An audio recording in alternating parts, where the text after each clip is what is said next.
Екінші мәселе мына жер мәселесі бойынша.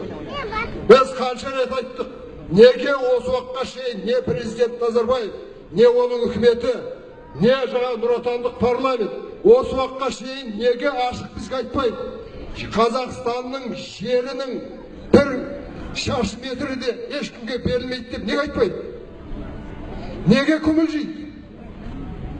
Яғни бұл жерде ымырашылдық, алдаушылық саясаты жүріп жатқан белгілі. Сондықтан біз жер мәселесі бойынша жердің бірде-бір қадам, бірде-бір шаршы метрін еш жаққа бермеу жайындағы өзіміздің талабымызды тоқтатпаймыз.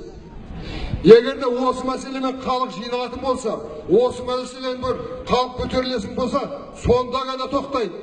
Ат төбеліндей бүгіндей болып рұқсат берілген митингіге осы адам жиналатын болса, онда біз шешпейміз.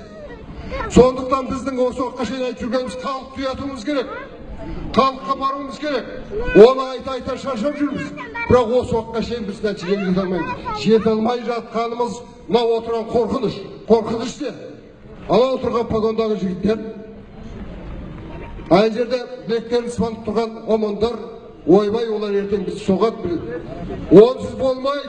Егер халық талап қоя білмесе, халық ұйымдаса алмаса, біз жеңіске жетпейміз. Сондықтан ағайын ұйымдасайық, көбірек жиналайық, дауысымызды көтерейік, айтайық. Рахмет.